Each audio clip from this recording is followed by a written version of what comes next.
Mes bien-aimés, bonjour. Le message que nous allons partager à ce jour est intitulé Qu'est-ce que tu libères lorsque tu parles? Qu'est-ce que tu libères lorsque tu parles? Mes bien-aimés, Dieu nous a donné la parole comme un puissant instrument d'influence. Chaque fois que nous ouvrons la bouche, nous libérons quelque chose dans notre environnement. Lisons Matthieu chapitre 12, verset 36. Je vous l'ai dit, au jour du jugement, les hommes rendront compte de toutes les paroles vaines qu'ils auront proférées. Je reprends. Je vous l'ai dit, au jour du jugement, les hommes rendront compte de toutes les paroles vaines qu'ils auront proférées. Lorsque Jésus parle d'une parole vaine, n'est pas seulement une parole inutile. C'est souvent une parole qui engage sans accomplir, qui promet sans agir, qui affirme sans croire ou qui parle sans vérité. Plus une personne prononce ce type de paroles, plus elle affaiblit sa crédibilité, son témoignage et son influence spirituelle. C'est-à-dire, une parole vaine est une parole qui ne produit rien de bon selon la volonté de Dieu. La parole n'est jamais neutre. Elle peut construire ou détruire, encourager ou décourager, apporter la paix ou provoquer les conflits, communiquer la foi ou répandre la peur. Voilà pourquoi Jésus a déclaré, car c'est de l'abondance du cœur que la bouche parle.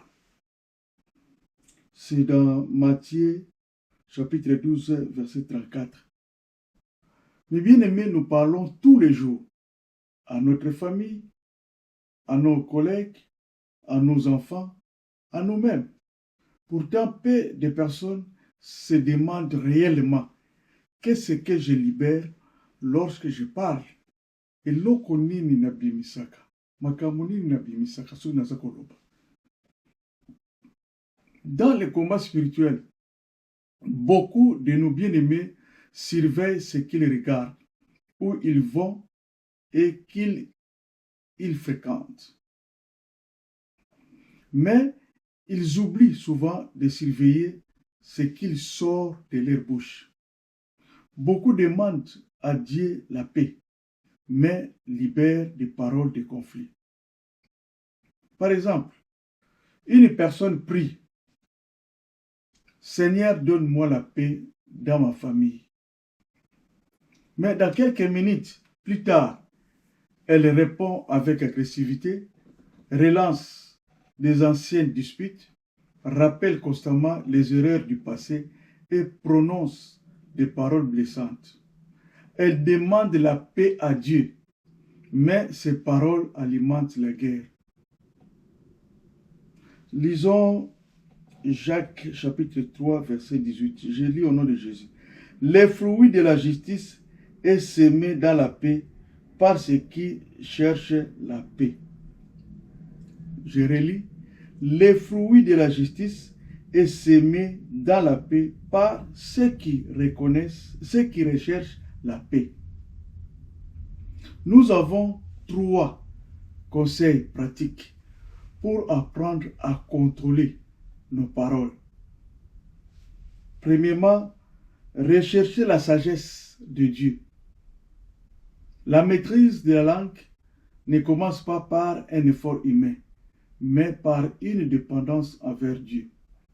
Nous avons besoin de sa sagesse pour savoir quand parler, comment parler et quand garder le silence. 2. Reconnaître la jalousie et l'orgueil sans chercher à les cacher. La jalousie, l'ambition personnelle et l'orgueil sont souvent à l'origine des paroles blessantes, des critiques, des divisions et des conflits. Dieu nous appelle à les reconnaître avec honnêteté afin qu'il puisse les transformer. 3. Créer un climat de paix partout où Dieu nous conduit. Nous ne sommes pas appelés à répandre les querelles, les rumeurs ou les disputes. Il est appelé à créer un environnement à la paix, la confiance et le pardon. La réconciliation aussi peuvent grandir.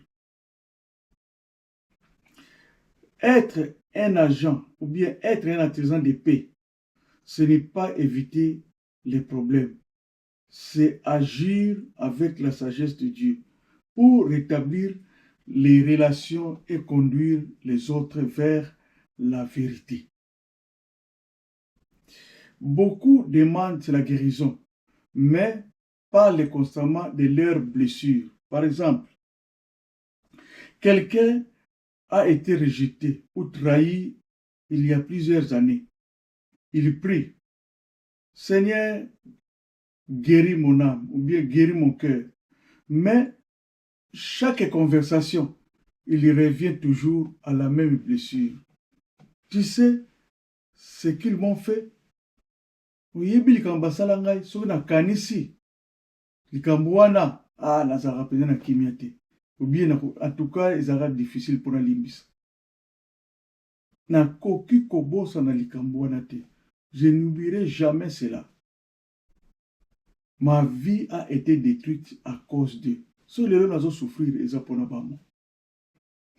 Au lieu de laisser Dieu fermer la blessure, il la réouvre continuellement par ses paroles. La guérison commence lorsque nous cessons de nourrir constamment ce que Dieu veut restaurer. Beaucoup demandent la foi, mais nourrissent les doutes par leurs paroles. Ozosenga pa Nzambe akolisa na kondima, mais soki otali maloba badute tonda na kati ya maloba doki oza ondimaka te ke likambo te likoki kokokisama kati na bomoi na yo. Un exemple, une personne prie pour un emploi, un ministère ou un projet. Elle dit, Seigneur, je crois que je peux agir. Mais ensuite, elle déclare, ça ne marchera jamais. Rien de bon ne m'arrivera. Je suis sûr que je vais encore échouer. Parce que côté oyo, na maîtriser yango bien te, naza sûreté que na réussir. Sa bouche construit un climat de doute alors qu'elle demande à Dieu de développer sa foi. La parole de Dieu nous dit, tout est possible à celui qui croit. Beaucoup demandent la présence de Dieu, mais leur bouche libère la critique, la plainte et le découragement. Quelqu'un prie, Seigneur, remplis-moi de ton esprit. Mais toute la journée, il critique. Personne ne fait rien correctement. Cette église ou cet ministère ou ce ministère ne vaut rien. Ces gens sont inutiles. Ou ils se plaignent continuellement, rien ne va. Tout est contre moi.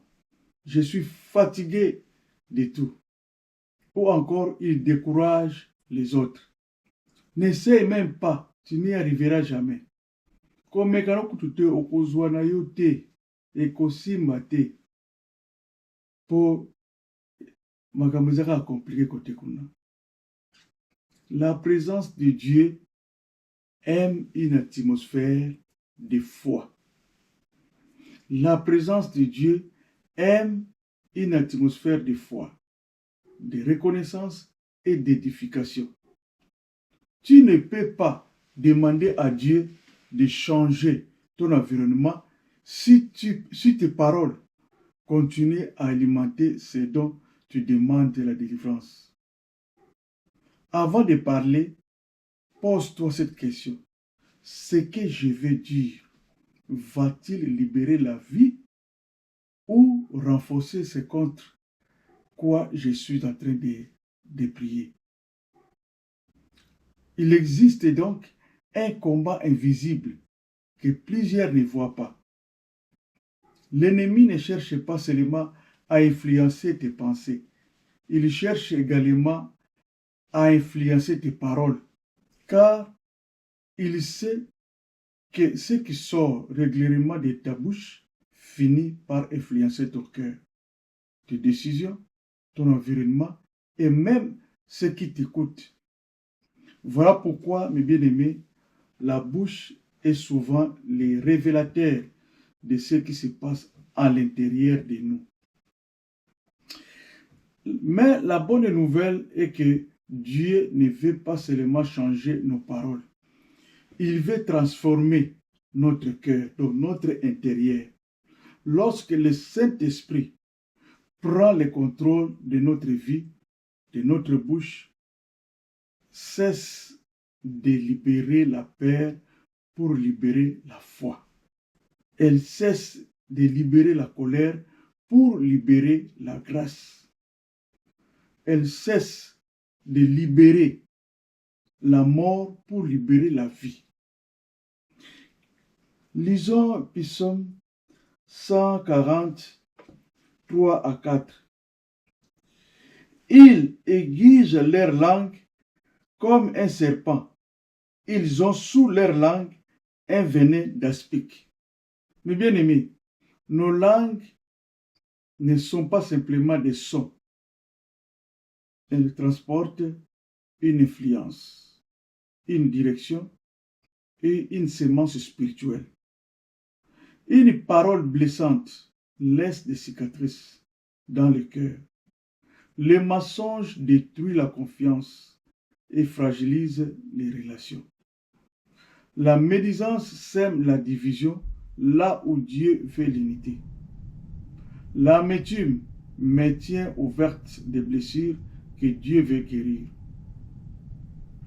Les paroles vivantes ou bien les paroles impulsives produisent souvent des regrets durables.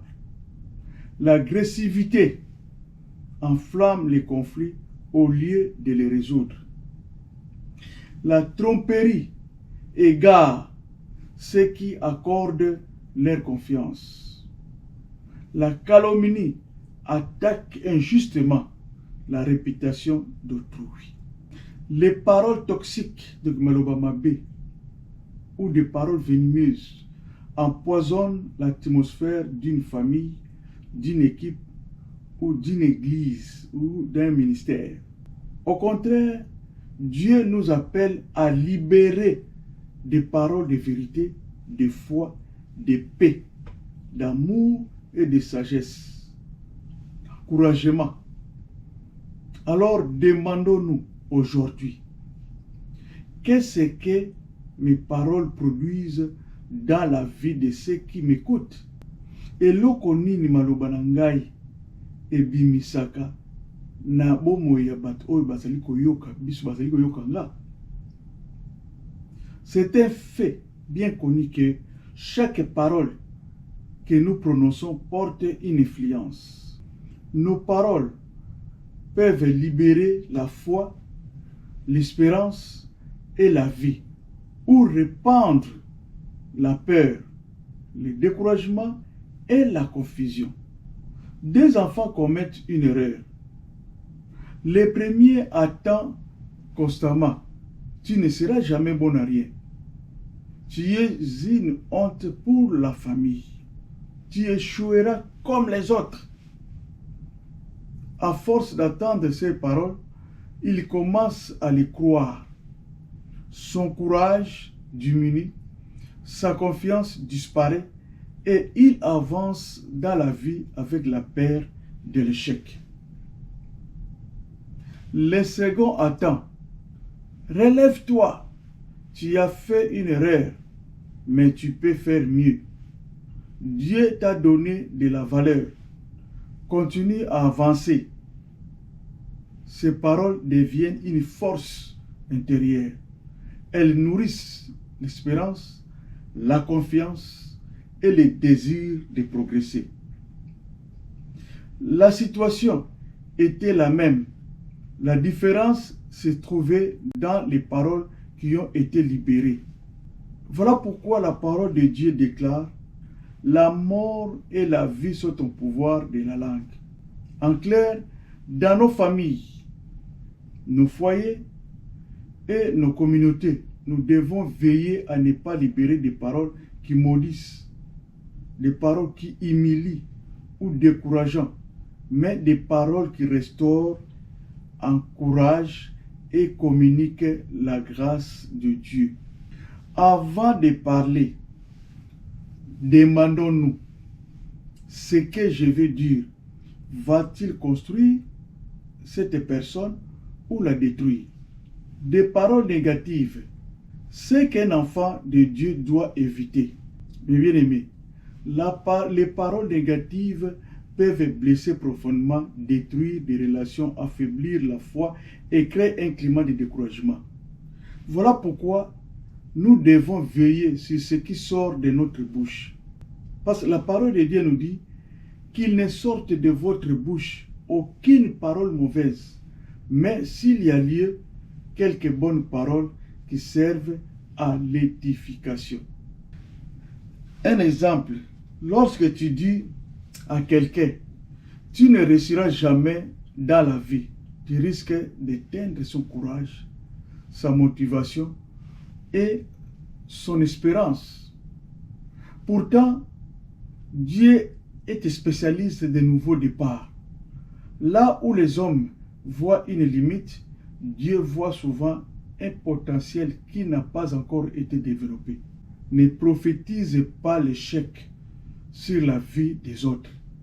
Choisis plutôt des paroles qui encouragent, fortifient et inspirent à avancer. Que nous dit la parole de Dieu? Dans Jérémie chapitre 29, verset 11, je lis au nom de Jésus: car je connais des projets que j'ai formés sur vous, projets de paix et non de malheur, afin de vous donner un avenir et de l'espérance. Les œuvres de la chair déclarent: tu es condamné à l'échec. Mais le Saint-Esprit déclare: avec Dieu, ton histoire n'est pas terminée. Lorsque tu dis tout ce que tu fais est inutile, tu attaques la motivation de la personne. Tu risques d'éteindre son courage alors qu'elle a besoin d'être encouragée à persévérer.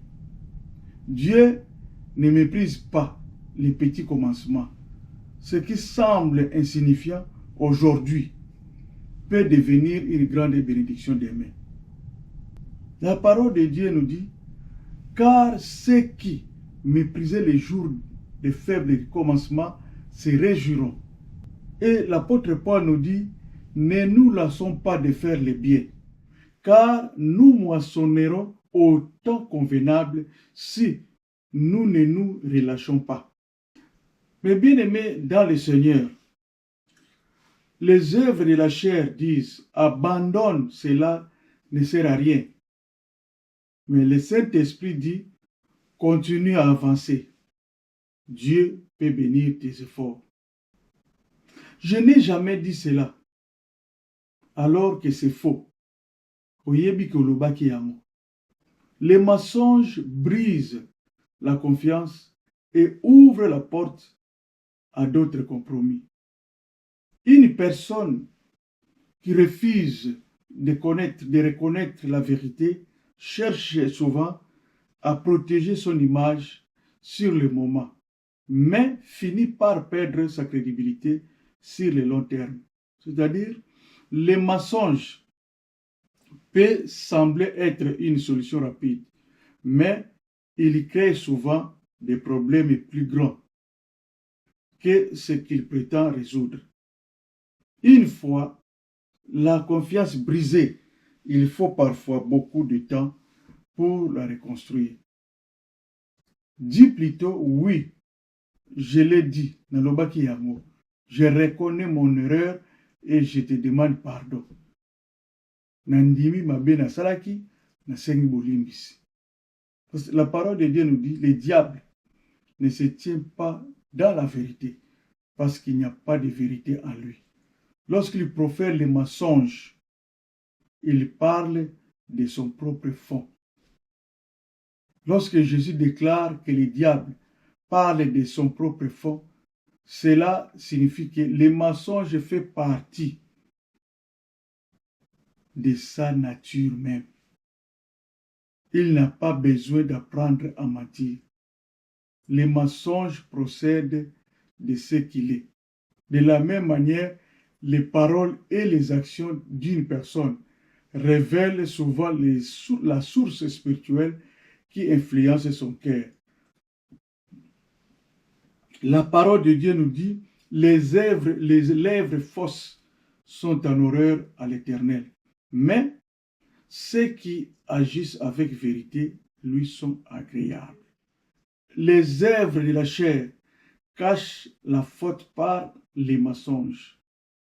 Le Saint-Esprit reconnaît la vérité et permet à Dieu d'opérer la restauration.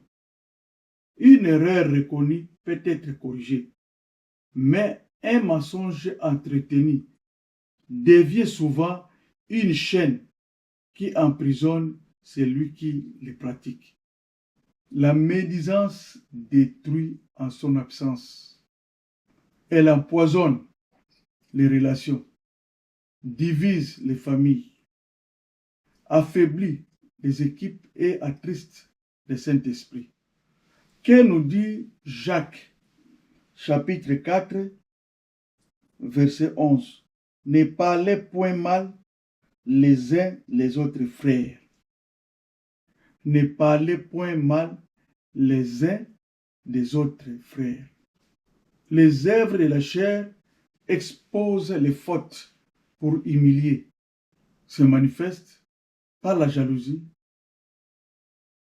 la colère, les querelles, les rivalités, les divisions, la médisance, la calomnie, l'orgueil, par l'impureté, par la convoitise, et le manque de pardon.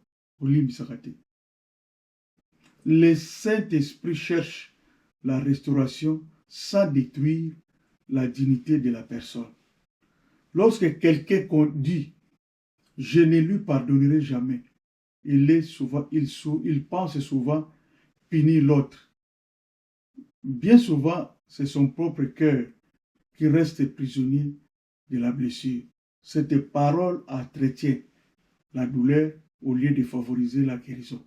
Le pardon n'excuse pas le mal commis, mais il brise le pouvoir que cette offense continue d'exercer sur ta vie. Que toute amertume, toute aminosité, toute colère disparaissent du milieu de vous. Soyez bons les uns les autres, compatissants, vous pardonnant réciproquement, comme Dieu vous a pardonné en Christ. Si vous pardonnez aux hommes leurs offenses, votre Père céleste vous pardonnera aussi. Les œuvres de la chair disent garde la blessure, donc garde les rancœurs, l'amertume, la haine et la division. Mais le Saint-Esprit nous dit, laisse Dieu guérir ton cœur et choisis le pardon. La vérité suivante, lorsque la colère prend le contrôle, elle pousse souvent à parler pour blesser plutôt que pour construire. Dire, va-t'en, je ne veux plus jamais te voir, peut sembler soulager une émotion sur le moment. Mais cette parole risque de créer une blessure profonde et des regrets durables. Les colères ou bien la colère est passagère, mais certaines paroles peuvent rester gravées dans le cœur pendant des années et des années. Choisir plutôt de dire j'ai besoin de temps pour me calmer, mais je ne veux pas rompre notre relation. Cherchons une solution lorsque nous serons plus apaisés. Voilà l'œuvre du Saint-Esprit. Le Saint-Esprit ne supprime pas les émotions, mais il nous empêche d'en devenir esclaves. Il nous apprend à répondre selon la vérité de Dieu plutôt que selon la réaction du moment. Une réponse douce calme la fureur, mais une parole dure excite la colère. Que tout homme soit prompt à écouter, lent à parler et lent à se mettre en colère. Une émotion peut durer quelques minutes, mais une parole sage peut préserver une relation pour toute une vie. Lorsque tu dis tais-toi, tu ne comprends jamais rien, tu attaques la personne au lieu de traiter les problèmes. L'agressivité ne guérit pas les blessures. Elle en crée souvent des nouvelles. Elle alimente les conflits au lieu de les résoudre. Au contraire, choisis une parole qui ouvre le dialogue. Tu peux dire, prenons le temps de nous écouter et de comprendre ce qui se passe. La sagesse cherche la paix, tandis que l'agressivité nourrit la division. Que nous dit la parole de Dieu? Nous pouvons lire dans Proverbe chapitre 15, verset 1. Je lis au nom de Jésus. Une réponse douce calme la fureur, mais une parole dure excite la colère. Tu dis à quelqu'un, fais-moi confiance mon cher, mais dans l'ombre, tu prépares le mal. Voilà la tromperie. Ozoko rassuré na maloba ya kitoko. Mais or na kati ya motema na yo ozo préparer likamoka mabe. Ozo préparer osala ye mabe. Donc cette confiance consiste à présenter une apparence de sincérité alors que les intentions cachées sont mauvaises. Elle manipule les autres, brise la confiance et finit toujours par détruire la crédibilité de celui qui la pratique. C'est lui qui a volé. Tu pointes les doigts alors que tu n'as aucune preuve. Tu déclares quelqu'un coupable avant même de connaître la vérité. La calomnie acquise injustement et peut causer de graves dommages à la réputation, aux relations et même à l'avenir d'une personne. Une accusation peut être prononcée en quelques secondes, mais les conséquences peuvent durer des années. Qu'elle nous dit en Proverbe chapitre 18, verset 19. Je lis au nom de Jésus-Christ. Celui qui répond avant d'avoir écouté fait un acte de folie et s'attire la confusion. Moninga na sisi koloba te so kati. Obandi kozongisa déjà ba réponse. Yango Proverbe ça koloba, Proverbe 18, 13. Celui qui répond avant d'avoir écouté fait un acte de folie et s'attire la confusion. Exode 26. Tu ne porteras point de faux témoignages contre ton prochain. Les paroles destructrices empoisonnent le cœur et peuvent étouffer l'espérance. Au lieu de condamner les gens, apprenons à rechercher la vérité. Ne dis pas, c'est forcément lui. Dis plutôt, je connais, je ne connais pas. Encore tous les faits. Cherchons la vérité avant de tirer une conclusion. Je ne connais pas. Les paroles destructrices empoisonnent le cœur et peuvent étouffer l'espérance. Au lieu de condamner la personne, apprenons à rechercher la vérité.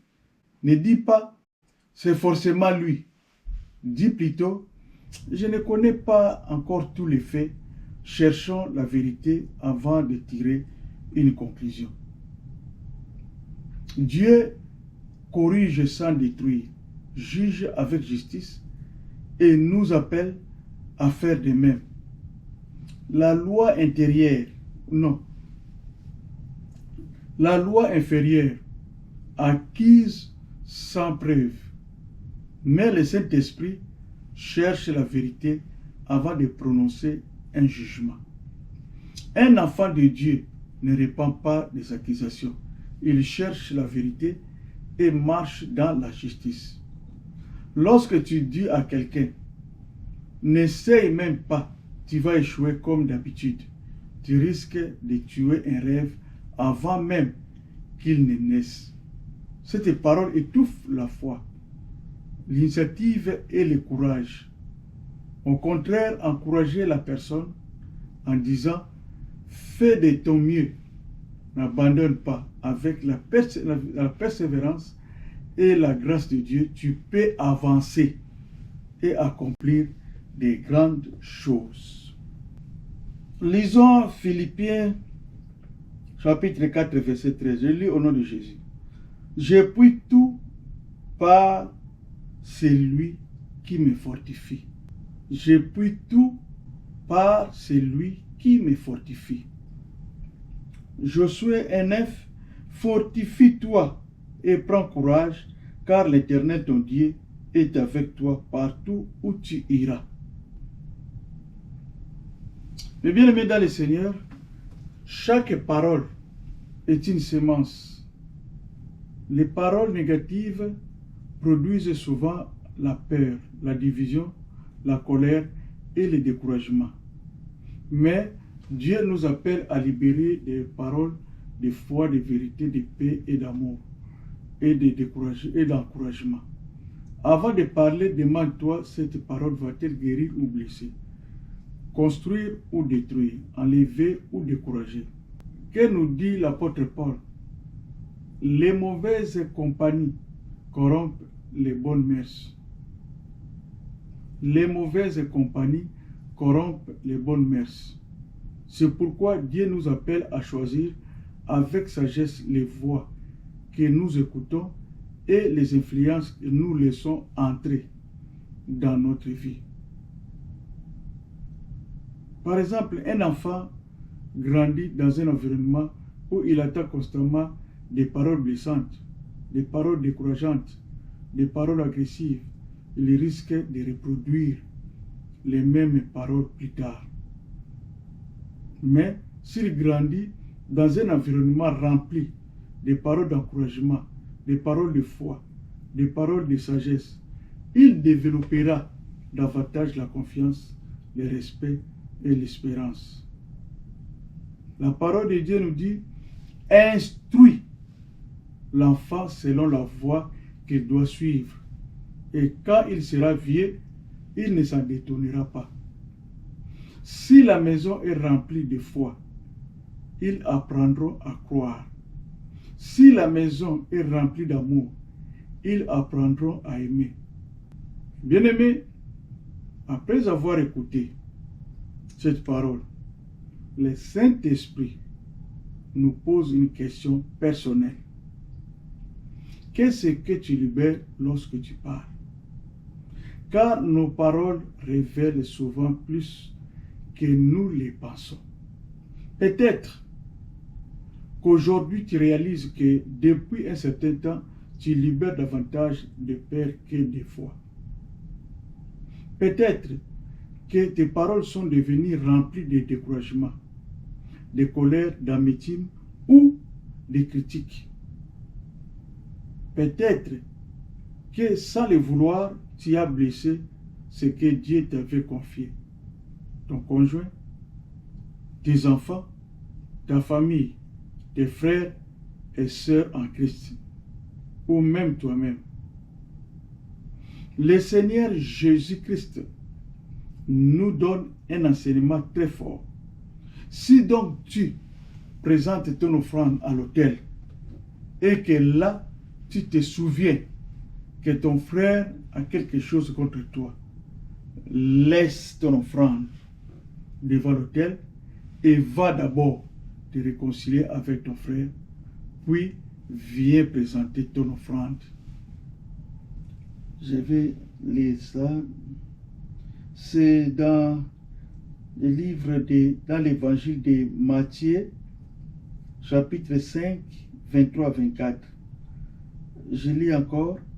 Si donc tu présentes ton offrande à l'autel et que là tu te souviennes que ton frère a quelque chose contre toi, laisse ton offrande devant l'autel et va d'abord te réconcilier avec ton frère. Puis, viens présenter ton offrande. So, au saliboroté, offrande n'a eu que perte. Pour nous a bloqué. Jésus ne dit pas si tu as quelque chose contre ton frère. Non. Il dit si ton frère a quelque chose contre toi. Tu demandes pardon à Dieu, mais refuses-tu d'aller vers celui qui t'y a blessé? La repentance ne s'arrête pas devant l'autel. Elle nous conduit aussi vers les prochains pour réparer lorsque cela est possible. Pourquoi disons-nous lorsque cela est possible? Parce que toutes les situations ne peuvent pas être réparées matériellement ou directement. La personne à qui tu as fait du tort peut être décédée, introuvable, ou refuse toute rencontre. Dans ces deux cas, restituer pourrait même mettre quelqu'un en danger ou créer une nouvelle injustice. Mais Dieu regarde d'abord la disposition de ton cœur. Un cœur réellement repentant et prêt à reconnaître sa faute, à demander pardon et à réparer le mal autant qu'il le peut, avec sagesse et dans la vérité. En effet, si tu réalises que tu as blessé quelqu'un, que ce soit volontairement ou non, Dieu t'appelle à reprendre l'initiative de la réconciliation. Nous pensons parfois que nos prières suffisent. Mais Dieu regarde aussi la manière dont nous traitons les personnes qu'il nous a confiées. Dieu regarde aussi la manière dont nous traitons les personnes qu'il nous a confiées. Bien-aimé, la parole peut fermer une porte. Une parole peut ouvrir une porte. Une parole peut détruire une génération. Une parole peut aussi restaurer une destinée. Aujourd'hui, Dieu ne veut pas seulement changer tes paroles. Il veut transformer ton cœur. Car lorsque le cœur est guéri, les paroles changent. Lorsque le cœur est rempli du Saint-Esprit, les paroles changent. Lorsque le cœur est rempli de la vérité de Dieu, les paroles changent. Alors, si tu reconnais que certaines de tes paroles ont libéré la peur, les doutes, les critiques, la médisance ou le découragement, je t'invite à venir devant Dieu avec sincérité. Dis simplement, Seigneur, purifie ma bouche, purifie mon cœur. Que mes paroles ne soient plus une source de destruction, mais une source de vie. Apprends-moi à parler comme tu parles. Apprends-moi à bénir au lieu de maudire, à encourager au lieu de décourager. à édifier au lieu de détruire, à communiquer par la foi au lieu de répandre la peur. Mes bien-aimés, à partir d'aujourd'hui, que ta maison soit remplie de paroles de foi. Que ton foyer soit rempli de paroles d'amour. Que tes enfants entendent des paroles qui construisent leur destinée. Que ton environnement soit transformé par les paroles que Dieu met dans ta bouche. Car là où les paroles de foi sont libérées, l'espérance grandit. Là où les paroles d'amour sont libérées, la guérison commence. Là où les paroles inspirées par le Saint-Esprit sont libérées, la présence de Dieu se manifeste. Alors, déclarez avec moi, j'ai choisi de libérer la vie. J'ai choisi de libérer la foi.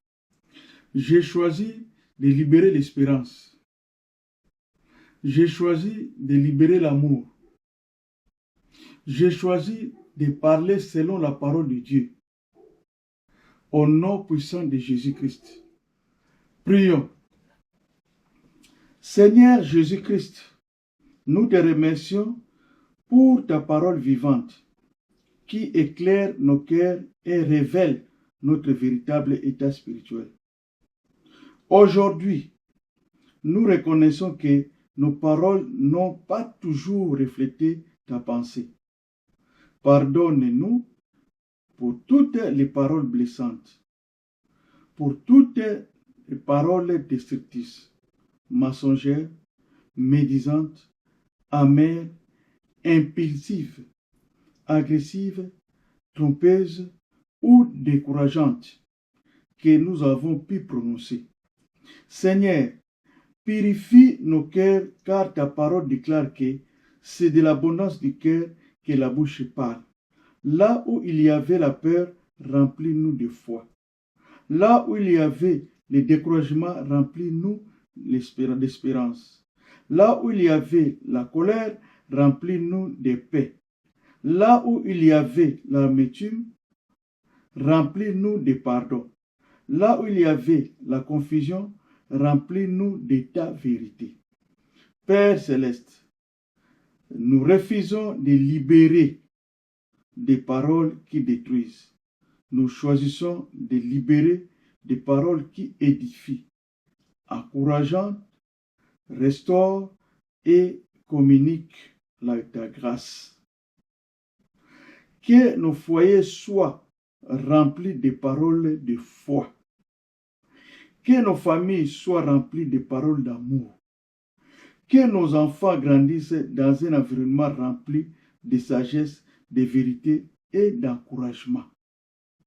Nous prenons autorité au nom puissant de Jésus-Christ de Nazareth sur toute influence des ténèbres, toute puissance héritée, tout autel maléfique et tout esprit de découragement, de critiques excessives, de division, de médisance ou de confusion qui cherchent à influencer nos pensées, nos réactions et nos paroles.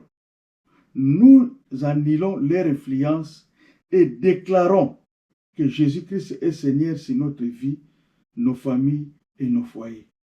Saint-Esprit, place une garde à notre bouche et veille sur nos lèvres, apprends-nous à parler au bon moment, avec de bonnes attitudes et selon la volonté de Dieu.